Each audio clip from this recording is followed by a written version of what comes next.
దేవుని బిడ్డారా, మన ఉపదేశంలోకి వెళ్ళిపోదాం.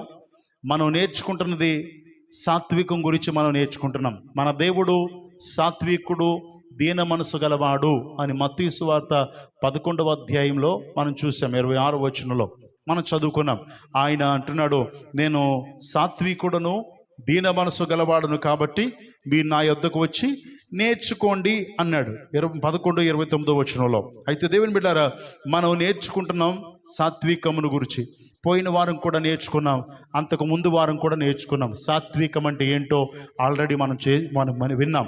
కాబట్టి దేవుని బిడ్డారా, అలాంటి సాత్వికము, దీన మనసు మనకు ఉండాలి. ఆల్రెడీ సాత్వికం ఉంటే సాత్వికంతో పాటు ఏమొస్తుంది? దీన మనసు, తగ్గించుకోవడం. పోయిన వారం చెప్పాను, నీ రాజు సాత్వికుడై గాడిదను భారవాహికమైన వాహనంగా చేసుకుని వస్తున్నాడు అనేటువంటి విన్నాం. అంటే సాత్వికం ఏమేమైంది? ఆయన రాజు అయి ఉన్నవాడు సాత్వికుడై, దీనుడై, తనను తాను తగ్గించుకున్నాడు అనే విషయాన్ని పోయిన వారం నేర్చుకున్నాం. అంటే దీనత్వము, సాత్వికం కలిగిన వారికి ఏముంటుంది? దీన మనసు ఉంటుంది, తగ్గింపు స్వభావం ఉంటుంది. సో కాబట్టి దేవుని బిడ్డారా, ఎప్పుడైతే దీన మనసు ఉంటుందో దేవుడు మనల్ని హెచ్చిస్తాడు. అయితే మనం సాత్వికం గురించి నేర్చుకుంటున్నాం కనుక ప్రతి క్రైస్తవుడు సాత్వికుడై ఉండాలి. కాబట్టి దేవుడు వచ్చి నేర్చుకోండి అన్నాడు, లేకపోతే దేవుడు చెప్పేవాడు కాదేమో. కాబట్టి దేవుని బిడ్డారా, ప్రతి క్రైస్తవుడికి ఉండాల్సిన లక్షణం సాత్వికం. ఎందుకంటే ఆత్మ ఫలములో 9 లక్షణాల్లో ఒకటి సాత్వికము, మనందరికీ తెలుసు కదా. గలతీయులకు రాసిన పత్రికలు ఉంటుంది, 5వ అధ్యాయం 22వ వచనంలో ఉంటుంది. 5వ అధ్యాయం 22వ వచనంలో ఉంటుంది. దేవుని బిడ్డారా, చూద్దాం. ఆత్మఫలమేమనగా, అయితే ఆత్మఫలమేమనగా ప్రేమ, సంతోషము, సమాధానము, దీర్ఘశాంతము, దయాలత్వము, మంచితనము, విశ్వాసము, సాత్వికము, ఆశానిగ్రహము. ఈ సాత్వికం దేవుని ఆత్మ కలిగిన వాడికి, దేవుని బిడ్డలైన వారికి, ప్రతి ఒక్కరికి ఉండాల్సిన లక్షణం ఇది. దేవుని ఆత్మ చేత నడిపించబడుతున్నానండి, మంచి ప్రార్థన పరునండి, విశ్వాసినండి అని చెప్పుకునే ప్రతి క్రైస్తవుడికి, కొంతమందికి పర్వాలేదు అని లేదు, ప్రతి క్రైస్తవుడికి ఉండాల్సిన లక్షణం, ఆత్మ లేనివాడు ఆయన వాడు కాదు, ఆయన వాడు అని చెప్పుకునేవాడు ఆయన ఆత్మ చేత నడిపించబడుతున్నాడు. ఆయన ఆత్మ చేత నడిపించబడుతున్న వాడిలో ఉండాల్సిన లక్షణం సాత్వికము. దేవునికి స్తోత్రం. కనుక ప్రియమైన దేవుని బిడ్డలారా, గమనిద్దాం. ఇప్పుడు ఈ సాత్వికం ప్రతి క్రైస్తవుల్లో ఉండాలి అని వాక్యం సెలవిస్తుంది. ఎఫెసీయులకు రాసిన పత్రిక 4వ అధ్యాయం 2వ వచనం చూడగలిగితే, ఎఫెసీయులకు రాసిన పత్రిక 4వ అధ్యాయం 2వ వచనంలో అపోస్తలుడైన పౌలు రాస్తూ, మీరు పిలువబడిన పిలుపుకు తగినట్టుగా దీర్ఘశాంతముతో కూడిన సంపూర్ణ వినయముతోనూ సాత్వికముతోనూ నడుచుకొనవలెను. ప్రియమైనటువంటి సంఘ బిడ్డలారా, గమనించాలి అని రాస్తున్నాడు. ఆ పత్రిక ఈరోజు వాక్యము సజీవమై మనతో కూడా మాట్లాడుతుంది. మీరు పిలువబడిన పిలుపుకు తగినట్టుగా. దేవునికి స్తోత్రం. ఇప్పుడు మనం పిలువబడిన వారం కదా, మనం సువార్తను విని దేవుని పిలుపును అందుకొని మనం వచ్చాం. ఇప్పుడు యేసుక్రీస్తు ప్రభు తన శిష్యుల్ని ఎన్నుకున్న తరువాత, ఏర్పరచుకున్న తరువాత ఆయన శిష్యులకు ఒక శిష్యుల మీద భారం పెట్టాడు. ఏంటంటే, మీరు సర్వ సృష్టికి వెళ్ళి సువార్త ప్రకటించాలి అని చెప్పాడు. పరలోక రాజ్యం సమీపిస్తుంది కనుక మీరు మారు మనసు పొందండి అని. ఇప్పుడు వెళ్తూ పరలోక రాజ్యం సమీపిస్తుంది, మీరు మారు మనసు పొందండి అంటే మారు మనసు కొరకైన పిలుపు అని అర్థం. దేవునికి స్తోత్రం. ఇప్పుడు మనకి రేషన్ ఎలా వస్తుందంటే, ఉదయాన్నే కుయ్యమని కూస్తూ వచ్చేస్తుంది. ఇంతకుముందు ఎలా వచ్చేది? డప్పు కొడుతూ రేపటి నుంచి, అనగా రేపు సోమవారం నుండి ఉదయం 10 గంటల నుంచి రేషన్ ఇస్తున్నారో హో అని కేకేసేవారు. అంటే దాని అర్థం మనందరినీ రేషన్ తీసుకోవడానికి పిలుస్తున్న పిలుపు. అలాగే దేవుడు మనందరినీ ఆయనలా ఉండడానికి పిలుచుకున్నాడు, మరి రక్షించబడడానికి పిలుచుకున్నాడు.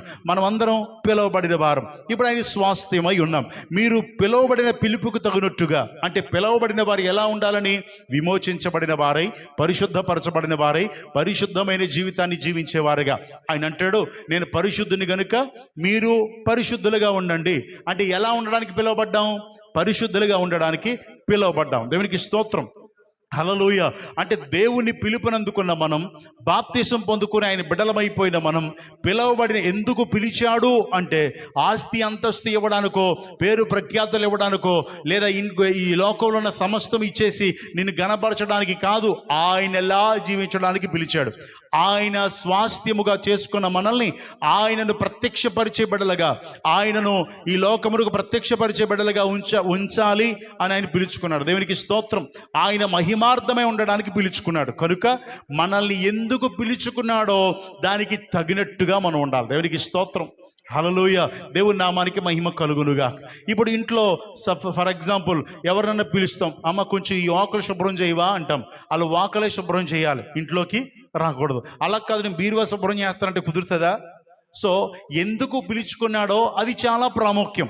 అంటే దేవుడు మనల్ని పిలుచుకున్నది ఆయనలా ఉండడానికి, ఆయన స్వరూపమందు మార్చబడడానికి, దానికి తగినట్టుగా మనం జీవించాలని వాక్యం సెలవిస్తుంది. ఇప్పుడు మనం చదువుకున్న వాక్యంలో మీరు పిలువబడిన పిలుపుకు తగినట్టుగా దీర్ఘశాంతముతో కూడిన సంపూర్ణ వినయముతోనూ సాత్వికముతోనూ నడుచుకోవాలి. ఇందుకు మీరు పిలువబడ్డారు. దేవునికి స్తోత్రం. ఎందుకు అంటే మీరు దానికి తగినట్టుగా ఎలా ఉండాలంటే దీర్ఘశాంతం మీలో ఉండాలి. దీర్ఘశాంతంతో కూడిన సంపూర్ణ వినయము, విధేయత, సాత్వికము కలిగి ఉండాలి అని ఎవరికి చెప్తున్నాడు? సంఘంలో ఉన్న విశ్వాసులకు చెప్తున్నాడు.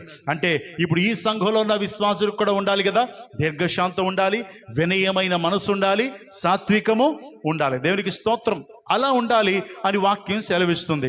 మరొక వచనం చూద్దాం. మరొక వచనం ఎందుకంటే ఒక విషయం, ఎందుకంటే సాత్వికులు ఎలా ఉంటారని వాక్యం సెలవిచ్చిందంటే కొండ మీద ప్రసంగంలో దేవుడు చెప్పినటువంటి మాట. ఆ కొండ మీద ప్రసంగంలో అంటాడు, ఆత్మ విషయమై దీనులైన వారు ధన్యులు, పరలోక రాజ్యం వారిది అంటాడు. ఆత్మ విషయమై దీనత్వము కలిగి ఉంటే, ఆత్మ విషయమై, ఆత్మ సంపాదన విషయమై దీనత్వం ఎప్పుడు వస్తుంది? సాత్వికమును దీన మనసు గలవాడును అంటాడు దేవుడు. సాత్వికుడు, దీన మనసు గలవాడు. సాత్వికం ఉన్నవాడికి ఏమొస్తుంది? దీన మనసు ఉంటుంది. ఈ దీన మనసు ఉంటే ఏమొస్తుంది? పరలోక రాజ్యం వారిది. అయితే అదే 5వ వచనంలో ఏముంటుందంటే సాత్వికులు ధన్యులు, వారు భూలోకమును స్వతంత్రించుకొందురు. భూలోకంలో స్వతంత్రత కలిగి ఉంటారు, సంపాదించుకుంటారు. భూలోకంలో ఏంటి సంపాదించుకునేది అని అడిగితే మనం ఆత్మల సంపాదన, వాక్యంలో లోక సంబంధమైన సంపాదన గురించి దేవుడు రాయించి పడలా. ఎప్పుడైతే నీలో సాత్వికం ఉంటుందో, నీ సాత్వికాన్ని బట్టి నువ్వు చెప్పే మాట, నీలో ఉన్న నిరీక్షణ గురించి హేతుబడిగా ప్రతివానికి సాక్ష్యం, సమాధానం చెప్పడానికి నువ్వు సాత్వికుడు అయి ఉండాలి. అంటే ఎప్పుడైతే సమాధానం అడిగిన వాడికి సాత్వికంతో చెప్తావో, నీలో ఉన్న సాత్వికము, వినయము, దీనత్వాన్ని బట్టి అవతల వాడు రక్షించబడతారు. అంటే ఒక ఆత్మను సంపాదించుకున్నావు. అంటే ఎప్పుడైతే సాత్వికం కలిగి ఉంటావో, భూలోకంలో భూమి అంటే మట్టి కాదు, లోకం అంటే మట్టి కాదు, మనుషులై అన్నట్టుగా మనుషుల్ని సంపాదించుకుంటావు. అంటే కొన్ని ఆత్మలు సంపాదించుకుంటావు. అంటే పరలోక రాజ్యంలో మనం సంపాదించేది అది తప్ప ఇంకేది కూడా రాదు. దేవునికి స్తోత్రం. 2 ఎకరాల నుంచి 3 ఎకరాలు ఉండొచ్చు, బీరువా నుండి డబ్బు ఉండొచ్చు, ఏది మనకు కూడా రాదు. ఈ లోకంలో ఎన్ని ఆత్మలు సంపాదించామనేది ప్రాముఖ్యం. అది సాత్వికం కలిగిన వారికి ఇచ్చే గొప్ప భాగ్యం. దేవునికి స్తోత్రం. హల్లెలూయా. కాబట్టి కొలస్సీలకు రాసిన పత్రిక 3వ అధ్యాయం 12వ వచనం చదువుదాం. కొలస్సీలకు రాసిన పత్రిక 3వ అధ్యాయం 12వ వచనం. కాగా దేవుని చేత ఏర్పరచబడిన వారును పరిశుద్ధులను ప్రియులైన వారికి తగినట్లు మీరు జాలిగల మనస్సును, దయాళత్వమును, వినయమును, సాత్వికమును, దీర్ఘశాంతమును ధరించుకొనుడి. దేవునికి స్తోత్రం. హల్లెలూయా. ప్రభునామానికి మహిమ కలుగునుగా. ఇప్పుడు ధరించుకోవాలి అంటే సాత్వికం కూడా ఏమవ్వాలా? ధరించుకోవాలి అని వాక్యం సెలవు. కాగా దేవుని చేత ఏర్పరచబడిన వారును, దేవుని చేత ఏర్పరచబడి వారి గురించి చూస్తే, దేవుడు ఈ లోకంలోకి వచ్చిన తర్వాత మొట్టమొదటిగా 12 మందిని పిలుచుకున్నాడు, తర్వాత ఏర్పరచుకున్నాడు. పిలుచుకున్న 12 మందిని ఏర్పరచుకున్నాడు. ఇక్కడ రాయబడిన మాట, దేవుడు కాగా దేవుని చేత ఏర్పరచబడిన వారును పరిశుద్ధులను ప్రియులైన వారికి తగినట్టు. మనం ఎలా ఉండాలంట? ఏర్పరచబడిన వారికి, పరిశుద్ధులకి, తర్వాత ప్రియులైన వారికి. పరిశుద్ధులు ఎవరు? యేసు రక్తములో కడగబడిన వారు. వాక్యం ఉంటుంది, పరిశుద్ధులైన స్త్రీలకు తగినట్టుగా అని రాయబడి ఉంటుంది. అంటే వాక్యానుసారంగా జీవించిన వారు, వాక్య ప్రకారంగా ప్రవర్తించేటువంటి వారు, అంటే యేసు రక్తంలో కడగబడి వాక్యానుసారంగా, అంటే వాక్యానికి తను లోపరుచుకున్నవారు, ఇక ఏ పాపము చెయ్యని వారు, దేవుని చేత పరిశుద్ధపరచబడిన వారు. దేవునికి స్తోత్రం, హల్లెలూయా. కాబట్టి దేవుని బిడ్డారా, ఏర్పరచబడిన వారు అంటే 12 మంది శిష్యుల్ని ఏర్పరచుకున్నాడు. వారికి దేవుడు అధికారం కూడా ఇచ్చాడు. అలాగే పరిశుద్ధపరచబడిన వారు గురించి కూడా మనకు తెలుసు. తర్వాత ప్రియులైన వారికి తగినట్టుగా అని ఉంది. ఎవరు ప్రియులు అంటే దేవుడు ఎవరిని ఇష్టపడతారో వారు ప్రియులు. దేవునికి స్తోత్రం. మనందరికీ తెలుసు, విశ్వాసము లేకుండా దేవునికి ఇష్టలై ఉండుట అసాధ్యము. అంటే నీలో విశ్వాసం లేదు, దేవునికి ప్రియమైన దానివి కాదు. ఆల్రెడీ ప్రియమైన దానివి, ప్రియమైన వాడివి కాబట్టి నీ కొరకు ఆయన ప్రాణం పెట్టాడు. కానీ దాన్ని సద్వినియోగం చేసుకోకపోతే దేవుడు కూడా ఏం చేయలేడు. ప్రియమైన బిడ్డలమైన యోహాను గారు చాలా రాస్తారు కదా, ప్రియమైన చిన్నపిల్లలారా అని రాస్తాడు. సో ప్రియమైన అంటే ఇష్టమైన. ఎవరిని ఇష్టపడతారు? తండ్రి చెప్పిన మాట ప్రకారంగా జీవించేవారు. ఇప్పుడు ఈ బైబిల్ గ్రంథంలో చాలా మంది దేవునికి ప్రియులైన వారు ఉన్నారు, ఆయన చిత్త ప్రకారంగా నడిచిన వారు ఉన్నారు. వారందరికీ తగినట్టుగా, అనగా దేవుడు చెప్పినటువంటి అపోస్తులు, ఇంకా పరిచర్య చేసినటువంటి వారు, ముందు నుంచి మనం తెలుసుకున్న వారు, వీరందరికీ తగినట్టుగా మనం ఉండాలంట. దేవునికి స్తోత్రం. అంటే వారందరూ ఎలా ఉన్నారో మనం కూడా అలా ఉండాలి అని వాక్యం సెలవిస్తుంది. వారు ఎలా దేన్ని కనపరిచారో మనం కూడా అవి కనపరచాలని వాక్యం సెలవిస్తుంది. ఇప్పుడు అలా సెలవిస్తూ చెప్తున్నటువంటి మాట ఏంటంటే, మీరు జాలిగల మనస్సు, ఏముండాలంట? జాలిగల మనస్సు. దేవునికి స్తోత్రం, హల్లెలూయా. అంటే కోపపడే మనసు కాదు, జాలిపడే మనసు ఉండాలంట. ఎదుటివాడు ఒకవేళ ఆత్మీయంగా చిదిగిపోతుంటే వాడి మీద జాలిపడే మనసు ఉండాలి. ఎవరైనా సహాయం కొరకు అర్థిస్తుంటే జాలిపడి వారికి సహాయం చేసే వారై ఉండాలి. దేవునికి స్తోత్రం. దేవుడు జాలిపడి కనికరపడి అని యేసుక్రీస్తుని గురించి చాలాసార్లు రాయబడి ఉంటాయి. దేవునికి స్తోత్రం. కనుక మన దేవుడు జాలి కలిగిన వాడు. కనుక దేవుని బిడ్డారా, మనం కూడా ఏం కలిగి ఉండాలి? జాలి కలిగి ఉండాలి అని వాక్యం సెలవిస్తుంది. ఆ జాలి తర్వాత జాలి గల మనస్సును, దయాలత్వమును, దయ చూపించే వారంగాను, వినయమును, సాత్వికమును, దీర్ఘశాంతమును ధరించుకోవాలి. ఈ లక్షణాలు మనకు తెలుసు. వీటిని ఏం చేయాలంట? ధరించుకోవాలి. ధరించుకోవడం అంటే మనందరికీ తెలుసు కదా. గలతీయులకు రాసిన పత్రికలో 3వ అధ్యాయం 27లో ఉంటుంది, క్రీస్తులోనికి బాప్తిసం పొందిన వీరందరూ క్రీస్తుని ధరించుకున్నారు. మరి క్రీస్తుని ధరించుకున్న మీరు ఎవరి బిడ్డలు? క్రీస్తు బిడ్డలు. ఏ అంటే ఆయన ధరించుకున్నారు. కాబట్టి చాలామంది క్రీస్తును ధరించుకున్న తర్వాత, బాప్తిసం తీసుకున్న తర్వాత అది వ్యర్థంగా పోదు కాదు కదా. ఇప్పుడు పోయిన వారం ఒక ఆయన చనిపోయాడు, అడిగాం, ఆయన బాప్తిసం తీసుకున్నాడా? ఆయన బాప్తిసం తీసుకున్నాడు. దేవునికి స్తోత్రం, హల్లెలూయా. అంటే క్రీస్తును ధరించాడు అనేది వ్యర్థంగా పోదు కదా. అంటే కంపల్సరీ చెప్తాం. ఇప్పుడు బాప్తిసం తీసుకోలేదని చెప్తారా? తీసుకోలేదని చెప్పరు కదా. చనిపోయే ముందైనా చెప్తుంది వాళ్ళ భర్తకి, అయ్యా నేను బాప్తిసం తీసేసుకున్నాను కాబట్టి నేను చచ్చిపోతే గనక మీరు అలా చేయకండి, పెట్టిలో పెట్టి పంపండి, అంటే నేను ప్రభు విండని అని చెప్తుంది కదా. సో బాప్తిసం తీసుకున్నావు అంటే ఎవరిని ధరించినట్టు? క్రీస్తును ధరించినట్టు అని అర్థం. క్రీస్తును ధరిస్తే ఎవరు కనబడాలా? క్రీస్తు కనబడాలా. అంటే క్రీస్తు గుణగణాలు నీలో కనబడినట్టుగా ఇవి నువ్వు ధరించుకున్న వాడవై ఉండాలి అని వాక్యం సెలవిస్తుంది. దేవునికి స్తోత్రం, హల్లెలూయా. ప్రభునామానికి మహిమ కలుగునుగాక. కాబట్టి దేవుని బిడ్డారా గమనించాలి. రోమీయులకు రాసిన పత్రిక 13వ అధ్యాయం 14వ వచనం. రోమీయులకు రాసిన పత్రిక 13వ అధ్యాయం 14వ వచనం. మెట్టుకు ప్రభు అయిన యేసుక్రీస్తును ధరించుకున్న వారై శరీరేచ్ఛను నెరవేర్చుటకు శరీర విషయమై ఆలోచన చేసుకొనుకుడి. చాలు. అంటే యేసుక్రీస్తును ధరించిన వారు శరీరానుసారంగా అనే ఆలోచనే ఉండకూడదనే కదా దాని అర్థం. మెట్టుకు ఏదేమైనా ప్రభు అయిన యేసుక్రీస్తుని బాప్తిసం ద్వారా ధరించుకున్న మీరు శరీరేచ్ఛలు నెరవేర్చడానికి శరీర విషయమై ఆలోచన చేసుకోకూడదు అని వాక్యం సెలవిస్తుంది. దేవునికి స్తోత్రం.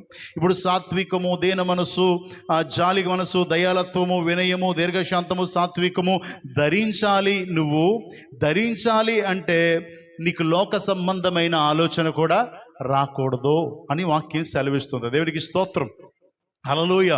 ప్రభునామానికి మహిమ కలుగునుగాక. కాబట్టి మనము ఒకవేళ యేసుక్రీస్తును ధరించిన వారమైతే ఇక్కడ కూర్చున్న మనకు లోక సంబంధమైన ఆలోచనే రాకూడదు అని వాక్యం ఉంది. కాబట్టి మరోసారి చెప్తున్నాను చూడండి, ప్రభు అయిన మెట్టుకు ప్రభు అయిన యేసుక్రీస్తును ధరించుకున్న వారై శరీరేచ్ఛలను, శరీర కోర్కెలను నెరవేర్చుకొనుటకు శరీర విషయమై ఆలోచన చేసుకోవద్దు అని చెప్తున్నాడు. సో ఇప్పుడు మనం ధరించాము అని చెప్పుకుంటాం కదా. బాప్తిజం తీసుకున్నామంటే ఎవరిని ధరించినట్టు? క్రీస్తును ధరించినట్టు. మెట్టుకు క్రీస్తును ధరిస్తే ఏముండదు? నీలో లోకం ఉండదు, లోక సంబంధమైన ఆలోచన ఉండదు, శరీర సంబంధమైన ఆలోచన కూడా ఉండదు. ఏమి తిందుమా, ఏమి తాగుదుమా, ఏమి ధరించుకుందుమా అని ఉండదు. దేవా నీ కృప చాలు అంటాం. దేవునికి స్తోత్రం. హల్లెలూయా. కాబట్టి సాత్వికంలో చాలా మంది గురించి మనం నేర్చుకున్నాం. మోషే మిక్కిలి సాత్వికుడు. ఎలా కనబడింది? అతనిలో నుంచి ఆ దీనత్వము, ఆ వినయము, ఆ విధేయత ఇవన్నీ కనబడడాన్ని బట్టి, లోబడే తత్వాన్ని బట్టి దేవుడు అంటున్నాడు, భూమి మీద ఉన్న వారందరిలో మిక్కిలి సాత్వికుడు మోషే అంటున్నాడు. దేవునికి స్తోత్రం. దావీదు అంటున్నాడు, నీ సాత్వికత్వాన్ని బట్టి మేము నేర్చుకుంటేమి అంటాడు. సో కాబట్టి దేవుని బిడ్డారా, మనం ఇలా చాలా విషయాలు, యేసుక్రీస్తు నేను సాత్వికుడును, దీన మనసు గలవాడును అంటాడు. అపోస్తలుడైన పౌలు అంటాడు, నేను క్రీస్తుకు కలిగిన సాత్వికమును కలిగి అంటున్నాడు. కనుక దేవుని బిడ్డారా, అలాంటి యేసుక్రీస్తుని కలిగిన మనం సాత్వికాన్ని కలిగి ఉంటే కొన్ని ఆత్మలైనా సంపాదించగలుగుతాం. దేవునికి స్తోత్రం. సాత్వికులు ధన్యులు, కొన్ని ఆత్మలను వారు సంపాదించుకుంటారు. దేవునికి స్తోత్రం. హల్లెలూయా. కాబట్టి దేవుని బిడ్డారా, మనం శరీరానుసారమైన ఆలోచన కలిగి ఉంటే గనక మనం క్రీస్తుని ధరించలేదు అని అర్థం. మరి బాప్తిస్మం తీసేసుకున్నారు కదా పాస్టర్ గారు, వారి బాప్తిస్మం అవగాహన లేని బాప్తిస్మము. కనుక దేవుని బిడ్డారా, ఈ అవగాహన కలిగి బాప్తిస్మం తీసుకుంటే, అమ్మో నేను క్రీస్తును ధరించాను కనుక నేను పాపము చెయ్యకూడదు అని భయం ఉంటుంది. ఎందుకంటే ఆయన బీజము మనలో ఉంటుంది కనుక. ఆయన బీజం మనలో ఉంటే మనం పాపము చెయ్యము, పాపము చేయ జాలము అని వాక్యం సెలవిస్తుంది. దేవునికి స్తోత్రం. కనుక ప్రియమైన దేవుని బిడ్డారా, మనం ధరించుకున్న వారమై ఉండాలని వాక్యం సెలవిస్తుంది. ఇప్పుడు అది ధరించుకుంటే ఎలాగా? వస్త్రం వలె ధరించుకోవాలని ఆ పేతురు గారు రాసినటువంటి పత్రికలో కూడా ఉంటుంది. ఇప్పుడు చూడద్దు కానీ దేవుని బిడ్డారా, మనం మెల్లిగా చూద్దాం. అయితే దేవుని బిడ్డారా, ఆలోచన చేయండి. ఇప్పుడు మనల్ని హేతు అడిగే వారికి మన సాత్వికంతో సమాధానం చెప్పడానికి వీటిని ధరించిన అనుభవం కలిగి ఉండాలి. ఇలా ఉండడానికే కదా మనల్ని దేవుడు పిలిచాడు. తనలా ఉండమని కదా పిలిచాడు, మన ఇష్టానుసారంగా ఉండమని కాదు కదా. కాబట్టి దేవుని బిడ్డ ఆలోచన చేయండి. ఇప్పుడు కొరింథీయులకు రాసిన రెండో పత్రిక కొరింథీయులకు రాసిన 2వ పత్రిక 10వ అధ్యాయం 1వ వచనం చదువుదామండి.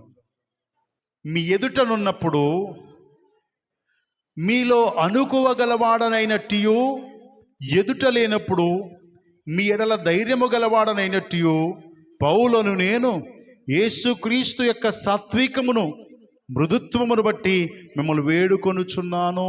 దేవునికి స్తోత్రం. హల్లెలూయా. మనమేమనుకుంటామంటే అంత సాత్వికము, అంత వినయము, అంత దీనత్వము మనం ఉంటే చేతకానోళ్ళు అనుకుంటారండి. ఏమనుకుంటారంట? వీళ్ళకి ఏం చేత కాదు, వేరే పిరికి వాళ్ళు అనుకుంటారని చాలామందికి భయం. కానీ ఇక్కడ అపోస్తలుడైన పౌలును కూడా అలా అనుకున్నారు చాలామంది. వస్తాడు, బతిమాలతాడు, అది కాదు ఇది కాదు అంటాడు, ఏం తిట్టినా తిరిగి ఏం తిట్టాడో, కొట్టినా కొట్టలేడు, ఉట్టి భయస్తుడు అని అనుకుంటుంటే అతనికి వారికి పత్రిక ద్వారా సమాధానం చెప్తున్నాడు. ఆ మాట విన్నటువంటి అపోస్తలుడైన పౌలు పత్రిక ద్వారా సమాధానం చెప్తూ అంటున్నాడు, మీ ఎదుట ఉన్నప్పుడు మీలో గలవాడనైనట్టు. మీ ఎదుట ఉన్నప్పుడు ఎలా ఉన్నానంటే అనుకువగా ఉన్నాను, విధేయుడుగా ఉన్నాను, లోబడి ఉన్నట్టుగా ఉన్నాను, లేదా దీన మనస్సు కలిగి ఉన్నాను. సాత్వికంతో మీకు చెప్తున్నాను. దేవునికి స్తోత్రం కదా. సాత్వికంతో చెప్పాడు గనుకనే కింద రాయబడి ఉంది కదా, క్రీస్తు యొక్క సాత్వికమును, మృదుత్వమును బట్టి మిమ్మల్ని వేడుకుంటున్నాను అంటున్నాడు. దేవునికి స్తోత్రం. అయ్యా ఇది కాదయ్యా, ఇది కాదయ్యా పరిస్థితి, ఇదయ్యా సత్యము, ఇది సత్యము కాదయ్యా అని సాత్వికంతో అతను సమాధానం చెప్తుంటేనంట అందరూ అనుకున్నారంట, మోషే మీద ఎలాగైతే అందరూ కోపపడి సనుక్కోవడం మొదలుపెట్టారో ఇతని మీద కూడా సదుక్కోవడం మొదలు పెడితే ఇతను అంటున్నాడు, మీ ఎదుట లేనప్పుడు మీ ఎడల ధైర్యము గలవాడనైనట్టు పౌలని నేను. దేవునికి స్తోత్రం. మీ దగ్గర ఉన్నప్పుడు అనుకోగలవాడనై ఉన్నాను, ఎదుట లేనప్పుడు ధైర్యము గలవాడనై ఉన్నాను. దేవునికి స్తోత్రం. అంటే సువార్త విషయమై సిగ్గుపడేవాడు కాదు. దేవునికి స్తోత్రం. ఉన్నప్పుడు అనుకువగానే చెప్తాడు. సువార్త గురించి శ్రమ వచ్చినప్పుడు ధైర్యంగా దాన్ని ఎదుర్కొని ముందుకు సాగిపోతాడు తప్ప పిరికివాడు మాత్రం కాదు. అపోస్తలుడైన పౌలు ఈ పత్రిక ద్వారా చెప్తున్నాడు, మీరు దగ్గర లేనప్పుడు నుంచి చాలా ధైర్యం, సువార్త విషయంలో సిగ్గుపడేవాడు కానీ భయపడేవాడు కానీ అపోస్తలుడైన పౌలు కాదు అనే విషయం ఇక్కడ తెలియచేస్తున్నాడు, వారికి తెలియచేస్తున్నాడు. మీ మధ్య ఉన్నప్పుడు అనుకువగానే ఉన్నాను, అనుకువగా ఉండి సాత్వికంతో వినయంతో మిమ్మల్ని వేడుకుంటున్నాను, కానీ మీ దగ్గర లేనప్పుడు నేను చాలా ధైర్యంగా ఉంటాను. దేవునికి స్తోత్రం. అంటే మీ దగ్గర ఉన్నప్పుడు ఒకవేళ ఏ మాట చేత అయినా మిమ్మల్ని కోల్పోతానేమో అనే భయము చేత అనుకువగా, అందుకే ప్రతి ఒక్కరికి ఎలా చెప్పాలని చెప్తున్నారు? సాత్వికముతో సమాధానం చెప్పడానికి సిద్ధపడి ఉన్నాడు గనుక అతను అంటున్నాడు, నేనేమి పిరికి వాడినేం కాదు, చేతకాని వాడినేం కాదు, ప్రభు కొరకు చాలా ధైర్యం కలిగి రోసం కలిగి ఉన్నాను. అయితే పౌలను నేను క్రీస్తు యొక్క సాత్వికమును. ఎవరి సాత్వికం? దేవుడు యేసుక్రీస్తు ఏ సాత్వికాన్ని అయితే చూపించాడో అదే సాత్వికమును, మృదుత్వాన్ని బట్టి, మృదువైన స్వభావాన్ని బట్టి మిమ్మల్ని వేడుకుంటున్నాను. దేవునికి స్తోత్రం. హల్లెలూయా. అంటే ఇప్పుడు ఎవరైనా ఏమన్నా అడిగారనుకో, అప్పుడు సపోజ్ ప్రసాద్ వచ్చేదని అడిగాడు, తన్ని చిరాగ్గా మాట్లాడితే రెండోసారి అన్న అనడానికి కూడా, అన్న ఏమన్నా అడగడానికి కూడా భయపడతారు. సో ఏం చేయాలా? సాత్వికంతో సమాధానం చెప్పాలి. సో సాత్వికంతో మన సమాధానం చెప్పే విధంగా ఉండాలి. దానికి ఏం కావాలా? దీన మనసు కావాలి, వినయం కావాలా, అంతే. దాన్ని రెచ్చిపోయే తత్వం ఉండకూడదు సేవకుల్లో అయినా. దేవునికి స్తోత్రం. అపోస్తలుడైనటువంటి పౌలు క్రీస్తుకు కలిగిన సాత్వికాన్ని కలిగి ఉన్నానని చెప్తున్నాడు. సేమ్ అలాంటి సాత్వికాన్ని బట్టి మిమ్మల్ని బ్రతిమాలుకుంటున్నాను అంటున్నాడు. నేటి దినాల్లో సేవకుల్లో కూడా ఉండాల్సింది ఈ సాత్వికమే. దేవునికి స్తోత్రం. ప్రార్థన ఇవ్వకపోతే మధ్యలోంచి లెగిసి వెళ్ళిపోయి దాన్ని సాత్వికం అనరు, లేదా నన్ను గుర్తించలేదు అనే దాన్ని సాత్వికం అనరు. ఇలాగా సేవకులు కూడా ఏం కలిగి ఉండాలా? సాత్వికం కలిగి ఉండాలా. విశ్వాసులు కూడా ఏం కలిగి ఉండాలా? సాత్వికం కలిగి ఉండాలా అని వాక్యం సెలవిస్తుంది. దేవునికి స్తోత్రం. సాత్వికం కలిగి ఉండాలా. అయితే దేవుని బిడ్డలారా, ఈ సాత్వికము కలిగి ఉన్న మనం మనలో ఉన్న నిరీక్షణ గురించి హేతు అడిగే వారికి సాత్వికంతో సమాధానం చెప్పాలి. ఇప్పుడు మనలో ఉన్న నిరీక్షణకి హేతు అడగాలంటే ఒక ప్రత్యేకత మనలో కనబడాలి కదా. ఫర్ ఎగ్జాంపుల్, ఒక స్త్రీ ఉంది, భర్త తాగుబోతు తిట్టేవాడంట. బాగా తిట్టేవాడు, కొట్టేవాడు, సరిగ్గా నిద్రపోనిచ్చేవాడు కాదు, రాత్రిపూట వచ్చేవాడు, హింసించేవాడు, ఇబ్బంది పెట్టేవాడు, కాళ్ళు నక్కమనేవాడు. ఇలాగన్నీ చేస్తూ ఉంటే కొంతమంది ఆ పక్క ఈ పక్క సిస్టర్స్ అందరూ వెళ్ళి, అమ్మ ఎంతకాలం పడతావమ్మా, వస్తున్నాడు కొడుతున్నాడు, వస్తున్నాడు ఇబ్బంది పెడుతున్నాడు, వస్తున్నాడు రాత్రులు వండమంటాడు, నేను నిద్రపోనేవాడు కాళ్ళు పట్టమంటాడు, ఎప్పుడు చూసినా కేకలు వినబడతాయి, ఎందుకు వచ్చిందమ్మా అంటే ఆవిడ ఓర్పును బట్టి ఎంత కొట్టినా ఎంత తిట్టినా ఆవిడ ఇంటికి వెళ్ళిపోవడం లేదు. కాబట్టి ఈ సిస్టర్స్ జాయిన్ అయ్యి అడుగుతున్నారు, అమ్మ ఎందుకు వచ్చింది, మీ పుట్టింటికి వెళ్ళిపోవచ్చు కదా, వీడితో ఎంతకాలం ఎగుతావు, ఎప్పుడొకప్పుడు చంపేస్తాడమ్మా, ఎందుకమ్మా నిన్ను చూస్తుంటే మాకు బాధేస్తుంది, ఎందుకమ్మా అంటే హేతు అడుగుతున్నారు. దేవునికి స్తోత్రం. ఎందుకు ఇంతగా ఓర్పు, ఎందుకు ఇంత సహనం, ఎందుకు ఇంత దీర్ఘశాంతం అని అడుగుతుంటే ఆవిడ సాత్వికంతో సమాధానం చెప్తుంది. దేవునికి స్తోత్రం. మా ఇంట్లోనే ఉందా, మీ ఇంట్లో లేదా, మీది బయటికి పెట్టదా, ఇలాంటి మాటలు కాదు. ఆవిడ సాత్వికంతో చెప్తుంది, అమ్మా నేను యేసయ్య బిడ్డని, నేను బాప్తీసం తీసుకున్నాను. మా చర్చిలో చెప్తారు భర్తకు లోబడి ఉండమంటారు. ఎలాగ ఉండాలంట? భర్తకు లోబడి ఉండమంటారు, విధేయురాలై ఉండమంటారు. కాబట్టి భర్తకు నేను లోబడి ఉండాలా, నేను వాక్యాన్ని తెలుసుకున్నాను కనుక నేను వాక్యానుసారంగా జీవించాలా, నేను పరలోకానికి వెళ్ళాలంటే వాక్యానుసారంగానే ఉండాలా. మరి ఏంటమ్మా పరిస్థితి? ఒకవేళ చంపేసినా పర్వాలేదు, నా యేసయ్య దగ్గరికి వెళ్ళిపోతాను, కొంతకాలమేగా ఈ శ్రమ. ఇప్పుడు ఆవిడలో ఉన్న నిరీక్షణ ఏంటి అంటే, నా యేసయ్య రాబోతున్నాడు, లేదా నేను చచ్చిపోతే పరలోకానికి వెళ్ళాలనే నిరీక్షణతో శ్రమని సహిస్తూ ఉంటే వాళ్ళు అడుగుతున్నారు, అమ్మ ఎందుకమ్మా ఇంత? అప్పుడు చెప్తుంది సాత్వికముతో. దేవునికి స్తోత్రం. అవునమ్మా, నాలో ఇంత సహనం, ఇంత దీర్ఘశాంతం దేవుడు ఇస్తాడు, ప్రార్థన చేసుకుంటున్నాను, నా భర్త మారాలి అని ప్రార్థన చేస్తున్నాను. అయితే ఒకవేళ ఆయన మారినా మారకపోయినా, ఒకవేళ చచ్చిపోయినా, ఒకవేళ ఈరోజు నా యేసయ్య వచ్చినా నేను వెళ్ళిపోతాను ఆయన దగ్గరికి అని సాత్వికంతో సమాధానం చెప్తుంది. దేవునికి స్తోత్రం. హల్లెలూయా. కాబట్టి దేవుని బిడ్డలారా, ఇప్పుడు నిన్ను కూడా అడగాలి అంటే నీలో ఒక హేతువు కనబడాలి కదా. అందరిలాగా నువ్వు తిట్టేసి, అందరిలాగా నువ్వు అబద్ధాలు ఆడి, అందరిలాగా నువ్వు మోసాలు చేసి, అందరిలాగా ప్రార్థన మానేసి నువ్వు ఇష్టానుసారంగా జీవిస్తే ఎవరు అడుగుతారు హేతు? అమ్మా ఆ 4 ఇళ్ళల్లో కలిసి నీ మీదకు దెబ్బలాడుతుంటే నువ్వు మాట్లాడవేంటి? నువ్వు మాట్లాడకపోవడాన్ని బట్టి, నీ వినయమును బట్టి అప్పుడు కదా అడుగుతారమ్మా, ఎందుకమ్మా వాళ్ళన్నీ మాట్లాడుతుంటే మాట్లాడవు, అయ్యా ఎందుకయ్యా వాళ్ళందరూ వచ్చేస్తుంటే నువ్వు మాట్లాడవు. అప్పుడు అంటావు, నేను వాళ్ళకలా మాట్లాడడానికి నేను జీవం కలిగిన దేవుని కుమారుణ్ణండి, కుమార్తెనండి, నేను వాళ్ళకలా మాట్లాడనండి. నా దేవుడు న్యాయాధిపతి ఉన్నాడు, ఆయన చూసుకుంటాడులే. ఎందుకంటే ఈ నోటితోనే స్తుతించి, ఈ నోటితోనే గనపరిచి, ఈ నోటితోనే అబద్ధాలు ఆడి మోసాలు చేసి తిట్టడం నా వల్ల చేతనయ్యే పని కాదయ్యా అని నువ్వు సాత్వికంతో చెప్తావు. దేవునికి స్తోత్రం, హల్లెలూయా. అంతేగాని నేను గనక రిగిచిపోయానా అను, నేను గనక పూర్వలా ఉంటేనా అని అను. కనుక దేవుని బిడ్డారా, నీలో ఉన్నటువంటి ప్రత్యేకత, నీలో ఉన్న ఆ శ్రమలో, శోధన, ఇబ్బందులో నీలో ఉన్న ఓర్పు, సహనం, వినయ విధేయతలు నీలో చూసినప్పుడు అడుగుతారు నీలో హేతువ. మరి మనలో నుంచి ఏం అడుగుతున్నారు హేతువ? ఎవరు అడుగుతున్నారు? ఎవరైనా అడుగుతున్నారా హేతువు? నిన్ను అడిగినప్పుడు నువ్వు ఎలా చెప్పాలి? పైనుంచి కిందకు చూసి కళ్ళతోనే చంపేసి ఇలా చెప్పాలా? కొంతమంది అలా ఉంటారు, పైనుంచి కిందకు చూసి నేనే కనబడ్డానా అన్నట్టుగా చూస్తారు. సో క్రైస్తవుడు నీలో ఉన్న సాత్వికము, వినయము, విధేయత, దీన మనసుతో చెప్తూ ఉంటే అవతల వాళ్ళ హృదయం కరిగిపోవాలి. దేవునికి స్తోత్రం. ఆ స్త్రీ చెప్తూ ఉంటే ఇంత శ్రమలో ఈవిడ ఇంత సాత్వికంతో మాట్లాడే మాటలు వింటుంటే అంట ఆవిడ మిగిలిన ఆ నలుగురు స్త్రీల హృదయాలు కరిగిపోయినాయి అంట. దేవునికి స్తోత్రం, హల్లెలూయా. కాబట్టి దేవుని బిడ్డారా, అలా సాత్వికమైన మనసు కలిగిన దేవుడు, సాత్వికుడైన వాడు సాత్వికాన్ని నేర్చుకోమని మనకు తెలియచేస్తూ ఉన్నాడు.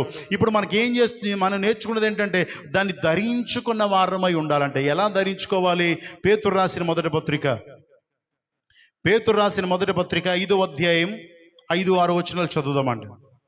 పేతురు రాసిన మొదటి పత్రిక 5వ అధ్యాయం 5-6 వచనాలు. చిన్నలారా, మీరు పెద్దలకు లోబడి ఉండుడి, మీరందరూ ఎదుటివాని ఎడల దీన మనస్సు అని వస్త్రమును ధరించుకుని మిమ్మును మీరే అలంకరించుకునుడి. దేవుడు అహంకారులను ఎదిరించి దీనులకు కృప అనుగ్రహించును. దేవుడు తగిన సమయమందు మిమ్మును హెచ్చించినట్లు ఆయన బలిష్టమైన చేతుల క్రింద దీన మనస్కులై ఉండుడి. దేవునికి స్తోత్రం, హల్లెలూయా.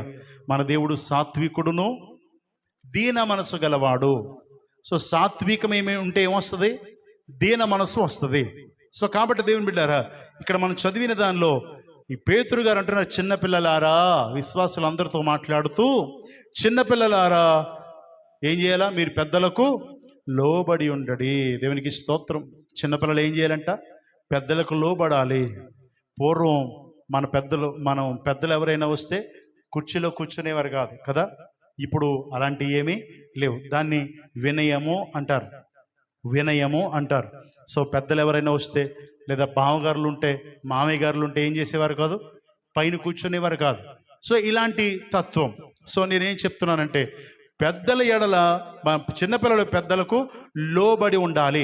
అంటే వారు చెప్పిన మాటలు వినేవారిగా, వారు చెప్పిన మాట ప్రకారంగా నడిచేవారిగా ఉండాలి.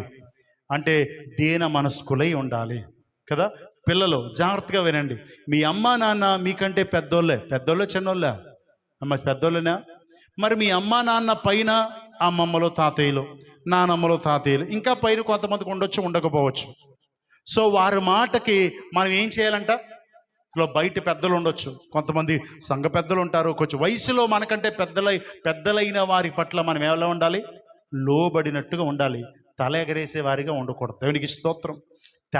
తల ఎగరేసే తత్వం సాతాను తత్వం, లోబడి ఉండే తత్వం మన దేవుని తత్వం. కనుక దేవుని బిడ్డారా, ఇక్కడ వాక్యంలో స్పష్టంగా చెప్తున్నాడు, లోబడి ఉండాలి. దేవునికి స్తోత్రం. మరి ఎంతమంది లోబడుతున్నారు? అమ్మా నాన్నకి, బయట వాళ్ళ గురించి మాట్లాడు కానీ అమ్మా నాన్నకి ఎంతమంది లోబడుతున్నారు? ఇంకా పైనున్న నానమ్మకు కానీ అమ్మమ్మకు కానీ ఎంతమంది లోబడుతున్నారు? తాతయ్యలకి ఎంతమంది లోబడుతున్నారు? ఒకసారి ఆలోచన చేసుకోండి. అమ్మ మీద ఇసుక్కోవడాన్ని లోబడ్డం అనరు, పెద్దల మీద చిరాగపడ్డాన్ని లోబడ్డం అనరు. సో వాళ్ళు చెప్పే మాట చెప్పావులే అన్నదాన్ని లోబడ్డం అనరు. ఏదైనా పని చెప్తే చేయను అనడాన్ని లోబడ్డం అనరు. పిల్లలు జాగ్రత్తగా గుర్తుంచుకోవాలి. సో దీన్ని లోబడడం అనరు. పేతురు గారు స్పష్టంగా చెప్తున్నారు. పేతురు గారిని దేవుడు మొట్టమొదటి సేవకుడిగా ఎన్నుకున్నాడు. ఆ ఎన్నుకున్న సేవకుడు చెప్తున్నాడు, చిన్నపిల్లలారా మీరు పెద్దలకు లోబడి ఉండుడి. స్పష్టంగా చెప్తున్నాడు. పెద్దలకు ఏం చేయాలంట? లోబడాలి అంటే ఎదిరించి మాట్లాడకూడదు, ఎదురు చెప్పకూడదు. దేవునికి స్తోత్రం, హల్లెలూయా. సో దేవుని బిడ్డ, లోబడడం అంటే విధేయత చూపించడం, దీన మనసులై ఉండడం. ముఖ్యంగా పిల్లలు చాలా జాగ్రత్తగా వినాలి ఈ వాక్యం. మీరు మీ పెద్దలైన వారికి, మీ తండ్రులైన వారికి, మీకంటే వయసు మీద పడిన వారికి మీరు లోబడి ఉండాలి. లేకపోతే మీరు దేవుని బిడ్డలు కాదు. ఎందుకంటే దేవుని బిడ్డల గురించి చెప్తున్న మాట. కాబట్టి మీరు ఎదుటివాని ఎడల దీన మనస్సు అనే వస్త్రమును ధరించుకొని మిమ్మును మీరే అలంకరించుకోవాలి. దేవునికి స్తోత్రం. మీ ఎదుటివాని ఎడల అంటే నాకు ఎదుట మీరున్నారు. బయట ఉన్న వారందరూ ఎక్కడికి వెళ్ళినా నీ ఎదుటే ఉంటారు కదా. ఎదుటివారి ఎడల అంటే ఉన్నవారందరి ఎడల నువ్వు ఎలా ఉండాలంట? దీన మనస్సు అని వస్త్రాన్ని ధరించుకున్న వాడవై. ఇప్పుడు నేను వైట్ కుర్తీ ధరించుకున్నాను. సో ఇది మీకు కనబడుతుందా లేదా? అంటే దీన మనస్సు కూడా నేను ధరించుకున్నట్టు ఎదుటివారికి కనబడాలి. ఇక్కడ ఉన్న మీకు ఎక్కడికి వెళ్ళినా నాలో ఉన్న దీనత్వం కనబడాలి. దేవునికి స్తోత్రం. బిడ్డలారా, ఎవరు మాట్లాడినా తట్టుకోలేకపోతున్నామంటే నీలో ఏమి లేదు? దీన మనసు లేదు. దీన మనసు లేదు అంటే సాత్వికం ఎక్కడ వస్తుంది? కాబట్టి దేవుని బిడ్డలారా, ఎవరన్నా అంటే తట్టుకోలేని పరిస్థితిలో ఉంటున్నారు ప్రస్తుతం చిన్నపిల్లలు. ఆడు నన్ను అండవేంటి అన్నట్టుగా ఉంటారు. సో ఇలా మనకు పని లేదు, మనం చేతనైంది ప్రార్థన చేయడమే. ఇక్కడ చెప్తున్నాడు, మీ ఎదుటివాని ఎడల, క్రైస్తవ బిడ్డలారా, మీ ఎదుటివాని ఎడల దీన మనసుని వస్త్రాన్ని ధరించుకొని మిమ్మల్ని మీరే ఆ దీనత్వంతో అలంకరించుకోండి. దేవునికి స్తోత్రం, హల్లెలూయా. ఇప్పుడు మనం హెచ్చించబడాలా? దేవుని కృప మనకు కావాలా వద్దా? అమ్మ, దేవుని కృప మనందరికీ కావాలా వద్దా? చెప్పాలి అమ్మ. దేవుని కృప కావాలా? కృప కావాలంటే దీన మనసు కావాలి కంపల్సరీ. దీన మనసు నీకు లేకపోతే కృప రాదు. కొంచెం కిందకి చదివేసి చెప్పి నేను ముగిస్తాను. దేవుడు ఇక్కడ చెప్పాను కదా, ఎదుటివాని ఎడల దీన మనసుని వస్త్రాన్ని ధరించుకొని మిమ్మల్ని మీరే అలంకరించుకోండి. లేకపోతే దేవుడు అహంకారులను ఎదిరిస్తాడు. నీ మాట నాకు లెక్కేంటి అని పెద్దోళ్ళు అన్నావు అంటే నీలో ఏమున్నట్టు? సావుకుడిగా నేను చెప్పాను, చెప్పావులే అని మనసులో నువ్వు అనుకుంటే, చెప్పిన మాట నువ్వు పాటించకపోతే ఏమున్నట్టు? అహంకారం ఉన్నట్టు, అహంభావం ఉన్నట్టు, నేను అనే తత్వం ఉన్నట్టు. ఇలాంటి అహంభావం, అహంకారం నీలో ఉంటే చదవండి, దేవుడు అహంకారులను ఎదిరిస్తాడు. దేవునికి స్తోత్రం. ఏం చేస్తాడమ్మా? ఎదిరిస్తాడు. అహంకారులను ఎదిరించి దీనులకు కృప అనుగ్రహిస్తాడు. ప్రభువా కృప చూపించయ్యా. ఎవరికి ఇస్తాడు కృప? అమ్మా, కృప ఎవరికి ఇస్తాడు? వాక్యంలో ఉంది, దీనులకు ఇస్తాడంట కృప. దేవునికి స్తోత్రం. అంటే ఇప్పుడు దీన మనసు కలిగి ఉంటే కృప వస్తుందా? అహంకారం కలిగి ఉంటే కృప వస్తుందా? అమ్మా, దీన మనసు కలిగి ఉంటేనే కదా కృప వస్తుంది. ప్రభువా కృప చూపించి నాయన, అహంకారం పెట్టుకుని, అహంభావం పెట్టుకుని, ఎక్కడ లేని గర్వం పెట్టేసుకుని, ప్రభువా నన్ను జ్ఞాపం చేసి కృప చూపించి ఉపయోగం లేదు. దేవుడు అంటున్నాడు, అహంకారం ఉంటే ఎదిరిస్తాను. ఆయన ముందు నిలబడగలవా? ఆయన ఎదిరిస్తే ఆయన ముందు నిలబడగలమా మనం? కాబట్టి దీన మనస్కులై ఉండడానికి ప్రయత్నించాలి. దీనులకు కృప అనుగ్రహించును. దేవుడు తగిన సమయమందు మిమ్మల్ని హెచ్చించినట్లు ఆయన బలిష్టమైన చేతుల కింద దీన మనస్కులై ఉండండి. తగు సమయమందు ఇప్పుడు సాత్వికంగా వచ్చాడు, తగ్గించుకుని అని చెప్పాం. దేవునికి స్తోత్రం. తగ్గించుకున్న మనం, దీన మనసు కలిగిన మనం ఎప్పుడైతే ఆయన రెక్కల మాటకు వస్తామో, ఆయన ఆశ్రయం కిందకు వస్తామో, తగు సమయమందు దీనుడిగా ఉన్న నిన్ను దేవుడు హెచ్చిస్తాడు. దేవునికి స్తోత్రం. క్రైస్తవులారా, మీరు హెచ్చించబడాలి అంటే దీన మనసు చాలా ప్రాముఖ్యం. ఎలా దీన మనసు కలిగి ఆయన రెక్కల చోటను భద్రపరచబడి ఆయన చెప్పినట్టుగా ఆయన వాక్యము కిందకి వచ్చి, వాక్యమని ఈ యొక్క అద్దం దగ్గరికి వచ్చి సరి చేసుకుని ఆయన చెప్పినట్టుగా నడుచుకోవడానికి ఇష్టపడతావో అప్పుడు నువ్వు దీన మనసు కలిగి అనుకుంటావు. అహంకారం ఉండదు, ఎదిరించవు. అప్పుడు తగు సమయం చూస్తాడు దేవుడు, హెచ్చిస్తాడు. దేవునికి స్తోత్రం. ఇప్పుడు దీన మనసు లేకపోతే హెచ్చించబడతామమ్మా? ఎవరమైనా హెచ్చించబడం. సో కాబట్టి హెచ్చించబడకుండా ఉందామా? హెచ్చించబడే విధంగా ఉందామా? హెచ్చించబడే విధంగా ఉంటాయి. ఏముంది? హెచ్చించబడే విధంగా ఉండాలంటే ఏం కావాలి? ఇప్పుడు సాత్వికుడను దీన మనస్సు గలవాడను. ఈ దీన మనసును ఎలాగా? వస్త్రం వలె ధరించాలంట. దేవునికి స్తోత్రం, హల్లెలూయా. ఎదుటివాడి దగ్గరికి వెళ్ళేటప్పుడు ఆల్రెడీ నీకేముండాలా? మనం ఎప్పుడు బట్టలు తీయంగా ఎప్పుడు వస్త్రం ధరించే ఉంటాం. సో ఎదుటి మన దగ్గరికి వెళ్ళే పాటికి దీన మనసు అనే వస్త్రం నీ మీద ఉండాలి, కనబడాలి. అది దాని చేత అలంకరించబడినట్టుగా నీ మాట, నీ ప్రవర్తన, నీ నడవడిక దీనుడుగా కనబడాలి. దేవునికి స్తోత్రం. హెచ్చించుకోవాల్సిన అవసరంలా. నాకు కారు ఉంది, నాకు బంగ్లా ఉంది, అది ఉంది, ఇది ఉందని హెచ్చించుకున్నావా, నీలో అహంకారం, అహంభావం కనబడుతుంది. ఆడి చెప్తే నేనంటే వెంటే నేను ఆడికంటే బాగా చెప్తాను, ఇది కూడా కరెక్ట్గా. దేవునికి స్తోత్రం. అహంకారం అనేది క్రైస్తవులకే ఉండకూడదు. ఇప్పుడు సేవకుడిగా నేను కూడా ఎక్కడికి వెళ్ళినా ఏమి వేసుకోవాలా? దీన మనస్సు కలిగిన వస్త్రాన్ని వేసుకొని ఆ దాని చేత అలంకరించబడి ఉండాలి.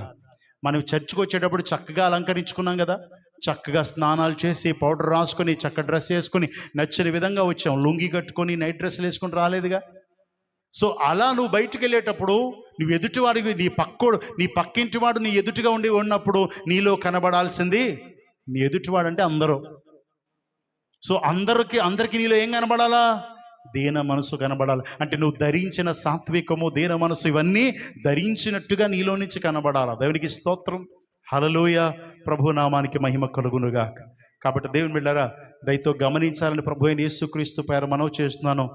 ఎవరైనా సంఘాన్ని నడిపించాలన్నా, ఒక నాయకత్వం చేయాలన్నా వారికి కూడా కావాల్సింది సాత్వికమే అని అపోస్తలుడైన పౌలు తిమోతికి రాస్తూ చెప్తాడు. ఇలాంటి పదవి ఆశించారంటే దొడ్డ పనే చేస్తున్నారు, కానీ వానిలో కొన్ని లక్షణాలు ఉండాలి. ఈవెన్ సేవకుల్లో కూడా కొన్ని లక్షణాలు ఉండాలి. దేవునికి స్తోత్రం.